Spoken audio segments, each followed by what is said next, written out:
আমার প্রিয় ত্রিপুরাবাসী, কিছু ডাক্তার নার্সেস আমার সঙ্গে সম্পর্ক করেছে যে আমরা তো বিএম হসপিটালে, জিবি হসপিটালে, বিভিন্ন হসপিটালে কাজ করছি রাত দিন, কিন্তু আমরা যেই বাড়িতে ভাড়া থাকছি সেই বাড়ি থেকে আমাদেরকে বেরিয়ে যাওয়ার জন্য বলছে।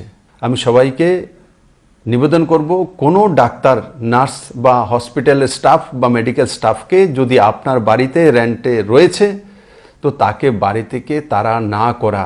যদি সবাই সিদ্ধান্ত করি যে আমার বাড়িতে আমি ডাক্তার ভাড়াটিয়া রাখবো না, নার্সেসকে রাখবো না, হেলথের স্টাফ যারা রাত দিন সেবা করছে রাখবো না, তাহলে এই হসপিটালগুলোর মধ্যে চিকিৎসা কে করবে? কে ত্রিপুরাকে করোনা ভাইরাস থেকে যে 1000-এর কাছাকাছি পেশেন্টকে হোম কোয়ারেন্টাইন করা হয়েছে, আইসোলেশনে রাখা হয়েছে হসপিটালে, যাদের ব্লাড টেস্ট করা হচ্ছে, এই যে ফ্লাইটে মণিপুরের পজিটিভ কেসটার সঙ্গে এসছে, তার আশপাশে 11 জনকে চিহ্নিত করে টেস্টিং করা, তারপর আজকে ফাইনাল টেস্টিং এসছে যে সবগুলো নেগেটিভ।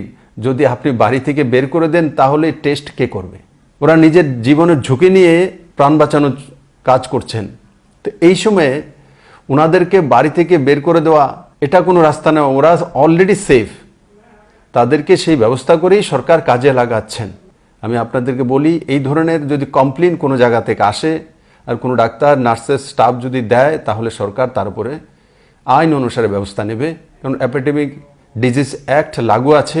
দেশের স্বার্থে এবং রাজ্যের স্বার্থে, জনতার স্বার্থে সরকার যে কোনো স্টেপ তার জন্য নেবে। আপনাদেরও সুরক্ষার ব্যবস্থা সরকারের কাছে রয়েছে। আপনাদের কি অসুবিধা হয় সেটাও আপনারা, আমাদের হেল্পলাইনগুলো রয়েছে, প্রত্যেক ডিস্ট্রিক্টে রয়েছে, সেই হেল্পলাইনগুলোতে আগে কথা বলুন। জনতার স্বার্থে, রাজ্যের স্বার্থে সবাইকে মিলেমিশে কাজ করতে হবে। আর সঙ্গে সঙ্গে আপনিও সাবধানে থাকুন, অন্যকেও সাবধানে রাখুন এবং রাজ্য এবং কেন্দ্র সরকার যে দিশানির্দেশগুলো লাগু করেছে সেগুলো স্ট্রিক্টলি পালন করুন, অন্যকেও পালন করাতে সাহায্য করুন। সবাইকে অনেক অনেক ধন্যবাদ।